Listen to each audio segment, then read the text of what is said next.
بسم اللہ الرحمن الرحیم وبہ نستعین انہ خیر ناصر ومعین وصلی اللہ علی محمد وآلہ الطاہرین۔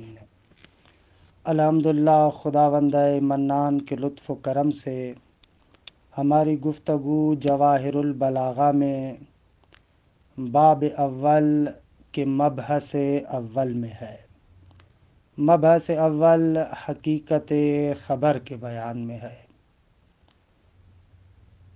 کلی طور پر اس مبحث میں پہلا بحث خبر کی تعریف، دوسرا بحث خبر کے صدق اور کذب کا ملاک، اور تیسرا اور اہم ترین بحث کہ جو مقصود ہے ہمارا یہاں پر وہ اغراض و مقاصد خبر۔ عرض ہوا کہ خبر میں کچھ اغراض اصلی ہوتے ہیں اور کچھ اغراض غیر اصلی ہیں۔ خبر کے اندر غرض اصلی یہ ہے کہ مخاطب کو حکم کا افادہ کیا جائے، بتایا جائے کہ یوں ہوا ہے۔ دوسرے لفظوں میں اعلام، جو خبر کے اندر حکم ہے اس خبر کے حکم کو بتانا چاہتے ہیں کہ جس کو فائدہ خبر کہتے ہیں۔ دوسری غرض اصلی صاحب کتاب کے مطابق لازمہ فائدہ ہے، یعنی مخاطب کو متکلم بتانا چاہتا ہے کہ اس حکم کا مجھے بھی پتہ ہے۔ یہ وہ ہیں اغراض و مقاصد کہ جو اغراض و مقاصد اصلی ہے۔ کبھی کبھار خبر کے اندر اغراض و مقاصد ثانوی ہوتے ہیں، دوسرے اغراض و مقاصد ہوتے ہیں کہ ان میں سے پہلا تھا استرحام، طلب رحم، استعطاف، طلب عطف، مہربانی۔ دوسرا مقصد یا غرض کہ جس کے لیے کبھی کبھار خبر کو استعمال کیا جاتا ہے وہ یہ ہے کہ مخاطب کو آپ اکسانا چاہتے ہیں، اس کو کہتے ہیں کہ تم کوشش کرو، ہمت کرو تاکہ اس چیز کو حاصل کر سکو، یہ بھی مقصود ہوتا ہے۔ مثلا اس کے لیے سورہ نساء کی آیت نمبر 95 اس کو ذکر کرتے ہیں۔ اس آیت کو پہلے پڑھتا ہوں پھر دیکھیں اس غرض کو سمجھیں۔ لا يستوي القاعدون من المؤمنین غیر اولی الضرر، برابر نہیں ہے مومنین میں سے جو پیچھے بیٹھ گئے، قاعدہ سے جو پیچھے بیٹھ گئے، جہاد پر نہیں گئے۔ البتہ غیر اولی الضرر، ان لوگوں کے علاوہ کہ جن کو مرض وغیرہ یا عذر تھا، ان لوگوں کے علاوہ جو لوگ پیچھے بیٹھ گئے وہ، اور والمجاہدون فی سبیل اللہ باموالہم وانفسہم، اور وہ لوگ جو راہ خدا میں جہاد کرتے ہیں اپنے مال اور اپنے نفوس کے ذریعے سے۔ اچھا، غیر اولی الضرر رفع کے ساتھ صفت ہے القاعدون کے لیے، اور اس کو نصب بھی پڑھا گیا ہے غیر اولی الضرر۔ اس صورت میں پھر استثناء ہوگا، یعنی ان لوگوں سے کہ جو صاحب عذر ہیں۔ یہ لفظی ترجمہ ہے کہ جس کو ہم بار بار تعبیر کر رہے ہیں کہ آیت کا معنی یہ ہے کہ جہاد کی نسبت سے دو طرح کے لوگ ہیں۔ کچھ لوگ ایسے ہیں جو جہاد پر گئے ہیں، اور کچھ لوگ ایسے ہیں جو بغیر عذر کے جہاد پر نہیں گئے۔ قرآن کہتا ہے دونوں برابر نہیں ہیں۔ اچھا دونوں برابر نہیں ہے، یہ تو ہو گیا معنی۔ غرض کیا ہے، مقصد کیا ہے کہ جس غرض اور مقصد کے تحت اس کلام کو پیش کیا جا رہا ہے؟ غرض یہ ہے کہ لوگوں کے اندر یہ شوق پیدا کیا جائے کہ جہاد سے بھاگو نہیں، پیچھے بیٹھنے والوں میں سے نہ بنو، بلکہ آگے آگے بڑھنے والے مجاہدین میں قرار پاؤ۔ تو غرض یہاں پر یہ ہے، اکسانا ہے، ان کے اندر شوق پیدا کرنا ہے کہ تم لوگوں کو یہ کام کرنا چاہیے۔ جیسے مثلا حافظ بھی کہتا ہے کہ بر این اورا کے زبرجد نوشت اند بزر کہ جز نیکوی اہل کرم نخواہد ماند، کہ یہ چیز لکھ دی گئی ہے کہ جو اہل کرم ہے ان کی نیکی کے بغیر کائنات میں کوئی چیز باقی رہنے والی نہیں ہے۔ خوب کیا بتانا چاہتا ہے حافظ کی غرض کیا ہے؟ غرض یہ ہے کہ تم بھی نیک بنو، اچھے بنو۔ دیکھیں تحریک الہمت الی ما یلزم تحصیلو، ہمت کو حرکت میں لانا، دوسرے لفظوں میں سامنے والے کو اکسانا، آمادہ کرنا، تیار کرنا، الی ما، اس چیز کی طرف کہ یلزم تحصیلہ، جس کا حاصل کرنا کیا ہے؟ لازم ہے۔ نحو لا یستوی القائدون من المؤمنین غیر اولی الضرر والمجاہدون فی سبیل اللہ، برابر نہیں ہے مومنین میں سے جو بغیر عذر کے جہاد سے پیچھے رہ گئے اور وہ لوگ کہ جو راہ خدا میں جہاد کرتے ہیں بے اموالہم و انفسہم، اپنے مال کے ذریعے سے بھی اور اپنی جان کے ذریعے سے بھی، یہ دونوں برابر نہیں ہے۔ جب برابر نہیں ہے تو تمہیں مجاہد بننا چاہیے، اس چیز پر اکسایا جا رہا ہے۔ خوب یہ بھی ایک غرض ہے۔ کبھی کبھار اظہار ضعف و خشوع کے لیے بھی خبر کو پیش کیا جاتا ہے۔ مثلا سورہ مریم آیت نمبر 4، اس کو آپ دیکھیں کہ سورہ مریم کا آغاز جناب زکریا کی دعا سے ہوتا ہے نا، کہ آغاز میں آتا ہے کاف ہا یا عین صاد ذکر رحمت ربک عبدہ زکریا اذ نادا ربہ نداء خفیا، کہ کیا کہا حضرت زکریا نے؟ یہ کہا قال ربی انی وہن العظم منی، کہ اے میرے مالک، اے میرے پروردگار، وہنا یعنی ای ضعف، العظم الف لام جنس ہے، یعنی میرے جسم کی پوری ہڈیاں ضعیف ہو چکی ہیں، کہ آگے وشتا علی الرأس شیبہ، کہ بڑھاپا میرے بالوں میں پھیل چکا ہے۔ کہ بہرحال یہ آپ ادبیات میں بھی پڑھتے ہیں کہ شیبہ تمییز ہے محول عن الفاعل، کا نو ایسے کہنا چاہتے ہیں انت شر الشیب فی شعر، کہ بڑھاپا میرے بالوں میں منتشر ہو گیا ہے۔ کما ینتشر شعاع النار فی الحطب، جیسے لکڑیوں میں آگ پھیل جاتی ہے، ایسے بڑھاپا میرے بالوں میں پھیل چکا ہے، سارے بال سفید ہو گئے۔ اب پروردگار عالم کی بارگاہ میں جو حضرت زکریا یہ کہہ رہا ہے اور ربی انی وہن العظم منی، کیا کہنا چاہتے ہیں؟ مگر خدا کو پتا نہیں ہے؟ کیوں نہیں پتا؟ آیا لازمہ فائدہ مقصود ہے کہ خدا کو بتانا چاہتا ہے کہ میں بوڑھا ہو چکا ہوں؟ نہ، بلکہ مقصود یہ ہے کہ خدایا میں ضعیف ہوں، میں بالکل بوڑھا ہوں۔ درست ہے۔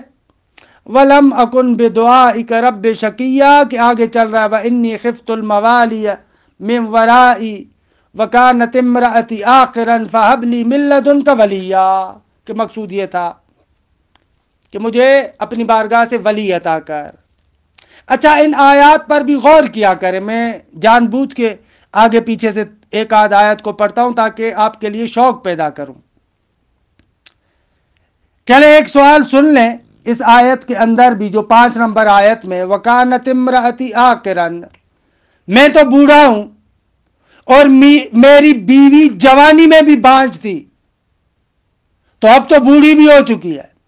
سوال، اولاد کے نہ ہونے کا معنی خود حضرت زکریا اپنے بارے میں تو پیش کر سکتے ہیں، لیکن بیوی کے بارے میں آیا یہ عذر مناسب ہے؟ چلیں بھائی آپ کی یہ بیوی بانجھ ہے، دوسری شادی کر لیں، وہاں سے آپ کو اولاد ہو جائے. اولاد کے نہ ہونے کا معنی یہ پیش کرنا کہ وَكَانَتِ امْرَأَتِي عَاقِرًا، یہ کیسے درست ہے؟ اس کو تفسیروں میں دیکھیے گا، اس کا جواب نہیں دیتا. اس بہانے سے تھوڑا سا ان آیات کو بھی مرور کریں کہ پس مقصود، کتاب کی طرف آؤں، کہ مقصود اس خبر سے غرض اظہار ضعف ہے. میں بہت ہی ضعیف ہوں، اپنے خشوع کو بارگاہ رب العزت میں پیش کرنا چاہتا ہے کہ میں خاشع ہوں بہت زیادہ. چوتھی غرض اظہار التحسر علی شیء محبوب. ایک شے مجھے بہت زیادہ پسند تھی، وہ مجھے نہیں ملی، اس پر حسرت کر رہا ہوں. کبھی کبھار خبر سے مقصد یہ بھی ہوتا ہے. مثلا سورہ آل عمران آیت نمبر 36 کہ جناب مریم کی والدہ کا قصہ قرآن مجید نقل کرتا ہے کہ یہ 35 نمبر آیت سے شروع ہوتا ہے نا، اذ قالت امرأۃ عمران ربی انی نذرت لک ما فی بطنی محررا فتقبل منی انک انت السمیع العلیم. یاد کرو اس وقت کو جب حضرت عمران کی بیوی کے روایات کے مطابق نام تھا ان کا جناب حنا، اس نے کہا اے میرے پروردگار، جو میرے بطن میں وہ حملہ تھی، جو میرے بطن میں ہے، میں نذر کرتی ہوں کہ یہ تمہارے لیے مخصوص ہو، تمہارے محبت کی خدمت کرے، فقط تیرے لیے مخصوص ہو، اس کو قبول فرما. اچھا جب وہ بچہ پیدا ہوا، فلما وضعتها، جب اس ما فی بطنی جو ان کے پیٹ میں تھا اس کو جنم دیا، قالت ربی انی وضعتها انثى، کہ یہاں پر شاید ہی مثال ہے کہ جناب حنا نے کہا اے میرے پروردگار انی وضعتها انثى، میں نے تو بچی کو پیدا کیا ہے، بچی کو جنم دیا ہے. خوب غرض کیا ہے، کیا کہنا چاہتی ہیں، کیا مقصود ہے جناب حنا کا؟ وہ تو خدا کو بھی پتا ہے کہ بیٹی پیدا ہوئی ہے. خوب یہاں پر غرض، کیونکہ وہ پہلے نظر کر چکی تھی نا کہ نظر تو لک ما فی بطنی محررا، کہ میں تیری راہ میں اس کو آزاد کروں.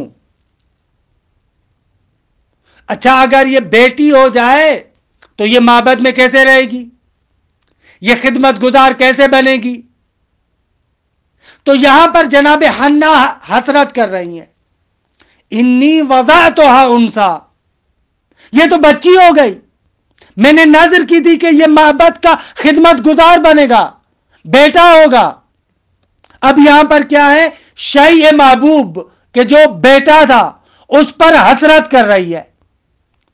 البتہ اس کا معنی یہ نہیں ہے کہ نعوذ باللہ بیٹی پر ناراض ہو رہی ہیں، نہ نہ، بلکہ اس اعتبار سے کہ اس نے نظر کیا تھا نا کہ یہ راہ خدا کے ساتھ مخصوص ہوگا، راہ خدا میں مخصوص ہوگا. اب بیٹی تو وہ کام نہیں کر سکتی، لہذا حسرت کر رہی ہیں اس شیء محبوب پر کہ ایک کاش میرا بیٹا ہوتا جو معبد کی خدمت کرتا.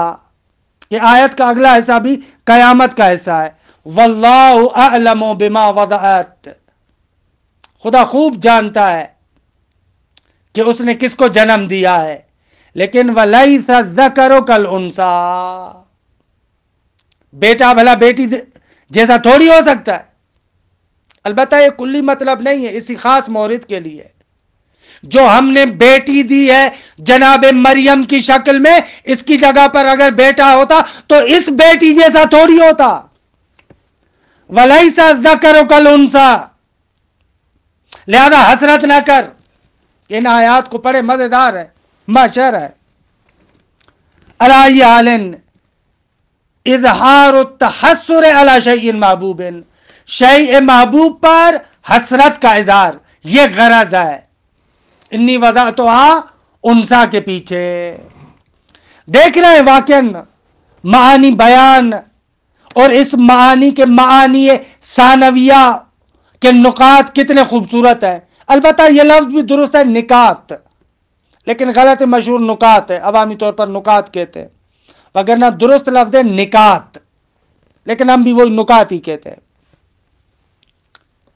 خوب یہ چوتھی غرض. پانچویں اظہار الفرح او الشماتہ. اچھا ایک نقطہ سمجھے، کسی بھی خبر کے پیچھے ضروری نہیں ہے کہ غرض فقط ایک ہو. متکلم کی بہت ساری اغراض ہو سکتے، بہت سارے مقاصد ہو سکتے. مثلا یہ آیہ کریمہ جو سورہ اسراء کی، جاء الحق وزہق الباطل، حق آیا اور باطل گیا.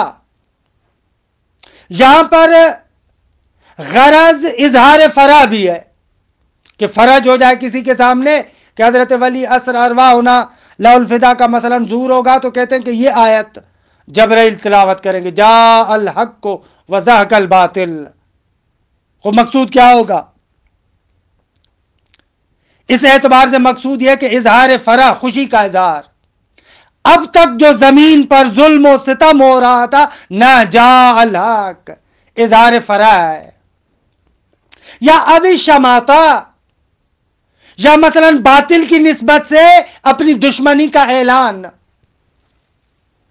یہ غرض ثانی ہے. خوب چھٹی غرض التوبیخ، توبیخ کرنا. مثلا ایک بندہ گناہوں میں پھنسا ہوا ہے، بہت زیادہ خطا کار ہے، اس سے آپ کہتے ہیں الشمس طالعۃ، بھائی سورج نکل چکا ہے. سامنے والا خطا کار تھا، اپنی خطا کو نہیں مان رہا تھا، جرم کیا، گناہ کیا، اس کا منکر تھا. سارے شواہد اس کے سامنے آ گئے، بھائی یہ تو ہی ہے، اس کام کا کرنے والا تو ہی ہے. مثلا فرض کرے خدا نہ خاصا کوئی بندہ کسی کو قتل کرتا ہے، انکار کرتا ہے میں نے نہیں کیا. ایک شاہد، دوسرا، تیسرا، چوتھا، بہت سارے شواہد آ گئے، اتنے شواہد آ گئے کہ ان کا انکار نہیں کر سکتا. اب اس بندے کو آپ کہہ رہے الشمس طالعۃ، بھائی سورج نکل چکا ہے، یعنی حقیقت واضح ہو چکی ہے. التوبیخ، حقیقت واضح ہو چکی، اب کیا انکار کرو گے تم؟ کقولک للآثر، گناہگار کو، خطا کار کو آپ کہتے ہیں الشمس طالعۃ. درست آگا، روشن ہے. ساتواں التذکیر، تذکر دینا. اور کبھی کبھار تذکر یوں دیا جاتا ہے، ایک چیز کے مراتب کا تفاوت بیان کرتے ہیں. مثلا یہ آیہ کریمہ دیکھیں سورہ فاطر، وما یستوی الاعمی والبصیر ولا الظلمات ولا النور. بھائی اندھا اور آنکھوں والا برابر تو نہیں ہے، تاریکیاں اور نور برابر تو نہیں ہے. اب کیا مقصد ہے؟ خوب تذکر دینا ہے کہ اپنے آپ کو ہدایت کی طرف لے کر آؤ، بصیرت کی طرف لے کر آؤ. تذکر دینا مقصود ہے. کبھی کبھار مقصود ہوتا ہے ڈرانا کہ یہ کام نہ کرو. مثلا کہا جائے کہ ابغض الحلال الی اللہ الطلاق، خدا کی بارگاہ میں حلال چیزوں میں جو سب سے زیادہ مبغوض ہے وہ طلاق ہے. کیا مقصد ہے؟ مقصد یہ ہے کہ اسے اپنے آپ کو بچاؤ، اس کی طرف نہ جاؤ. یہ غرض ہے. الفاخر، کبھی کبھار غرض متکلم فخر ہے. مثلا سید الساجدین جو اپنے اس خطبہ غرہ میں فرماتے ہیں انا ابن مکہ و منا، انا ابن زمزم والصفا، انا ابن من بقا علیہ الجن فی الظلماء وناحت علیہ الطیر فی الہوا. کیا مقصود ہے؟ غرض کیا ہے؟ فخر ہے. وہ جو سامنے بیٹھا ہوا تھا بدبخت لعین یزید دربار کے اندر، اور آل اللہ کو قیدی بنا کر ان کے بارے میں کہہ رہا تھا کہ یہ خارجی ہیں، شام کا ماحول بھی جاہلوں کا ماحول تھا، ایسے مرحلے پر امام سجاد علیہ السلام کا یہ خطبہ غرہ کہ یہاں پر مقصود کیا ہے؟ فخر کرنا. تو کیا ہے؟ تیری حیثیت کیا ہے؟ یا جناب زینب عالیہ نے جو ان کی تحقیر کی تھی، یبن الطلقاء، تو ہمارے بارے میں ایسی باتیں کر رہا ہے. میں مکہ اور منا کا بیٹا ہوں، میں زمزم و صفا کا بیٹا ہوں. انا ابن من بقا علیہ الجن فی الظلماء، تاریکیوں میں جس پر جنوں نے گریا کیا. وناحت علیہ الطیر فی الہوا، اور ہواؤں میں پرندوں نے ان پر نوحہ پڑھا، میں اس کا بیٹا ہوں. فخر. ایک اور غرض ہے مدح. مثلا جیسے شاعر کہتا ہے فَإِنَّكَ شَمْسٌ وَالْمُلُوكَ كَوَاكِبُ إِذَا طَلَعَتْ لَمْ يَبْدُ مِنْهُنَّ كَوْكَبُ.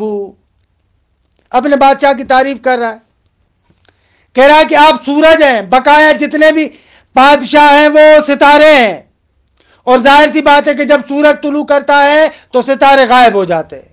مقصود اس کی مدح کرنا ہے. فَإِنَّكَ شَمْسٌ، تو سورج ہے، وَالْمُلُوكَ كَوَاكِبُ، دوسرے بادشاہ کیا ہے؟ ستارے ہیں. اذا طلعت، یعنی جب اذا طلعت الشمس، جب سورج نکلتا ہے تو لم یبد منہن کوکب، تو ان میں سے کوئی بھی ستارہ پھر ظاہر نہیں ہوتا. عیناً اسی طریقے سے امیر المومنین اور بقایا صحابہ کی نسبت ہے کہ علی شمس ہے، اور بقایا کو اگر مان بھی لیا جائے تو ستارے ہیں. جب یہ سورج طلوع کرے گا تو ستارے غائب ہو جائیں گے. خوب. وَعْلَمْ أَنَّ الْأَغْرَاضَ لَا تَنْحَصِرُ فِيمَا ذَكَرْنَاهُ، ہم نے نمونے کے طور پر ان چند اغراض و مقاصد کو ذکر کیا، لیکن خبر کے اور بہت سارے اغراض و مقاصد ہو سکتے ہیں.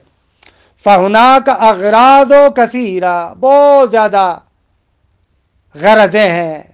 فَهُنَاكَ أَغْرَاضٌ كَثِيرَةٌ وَالْمَرْجِعُ فِي مَعْرِفَتِهَا هُوَ الذَّوْقُ السَّلِيمُ بمعونت سیاق الکلام والقرائن، کہ ذوق سلیم ہے جو سیاق کلام اور قرائن سے پتہ چلتا ہے. اچھا، سیاق کلام کسے کہتے ہیں؟ سیاق کے بارے میں شیخ صدر رحمت اللہ علیہ کی تعبیر کو پڑھتے ہیں حلقہ اولا کے اندر. آپ وہاں پر فرماتے ہیں شیخ صدر نرید بالسیاق، سیاق سے مقصود ہمارا کیا ہے؟ کل ما یکتنف اللفظ الذی نرید فہمہ، وہ تمام چیزیں جس نے اس لفظ کو گھیرا ہوا ہے. جس لفظ اور کلام کو آپ سمجھتے ہیں نا، وہ تمام چیزیں، وہ تمام احوالات جنہوں نے اس لفظ کو گھیرا ہوا ہے، کہ بیان ان کا من دوال اخرى، دوسرے امور جو دلالت کرتے ہیں اس پر. اچھا، سواء کانت لفظیتاً، چاہے وہ دوسرے احوال اور دلالت کرنے والی چیزیں لفظی ہوں، کل کلمات التی تشکل مع اللفظ الذی نرید فہمہ کلاما واحدا مترابطا، جس طریقے سے وہ دوسرے کلمات جو اس لفظ کے ساتھ مل کر ایک کلام واحد کو تشکیل دیتے ہیں، وہ دوسرے کلمات بھی سیاق میں آتے ہیں. او حالیتاً، یعنی سواء کانت حالیتاً، چاہے وہ دوسرے امور حالی ہوں، احوالات ہوں، کالظروف والملابسات، التی تحیط بالکلام، وہ احوالات، وہ زمان و مکان، وہ امور کے جن اموروں میں جس حالت میں اس کلام کو کہا جاتا ہے، یہ بھی سیاق میں آتا ہے۔ پس سیاق میں وہ تمام خصوصیات جس نے لفظ کو گھیرا ہوا ہے، اس کو کہتے ہیں سیاق۔ خوب الحمدللہ مبحث اول یہاں پر تمام ہوتا ہے۔ مبحث دوم تاکید خبر کے بیان میں، کہ کہاں پر خبر کو مؤکد لانا ہے اور کہاں پر خبر کو مؤکد نہیں لانا، کہ بہرحال انشاءاللہ اس کو جلسہ آئندہ میں آپ کی خدمت میں عرض کریں گے، کہ مزیدار بحث ہے انشاءاللہ کہ آپ کو بھی لطف آتا ہوگا، کہ اس سے واقعاً سمجھ میں آتا ہے کہ اگر معانی بیان کو ہم صحیح طریقے سے نہ پڑھیں تو قرآن مجید کے اسرار و رموز کو کہاں سمجھ پائیں گے۔ وصلی اللہ علی محمد و آل بیتہ الطیبین الطاہرین۔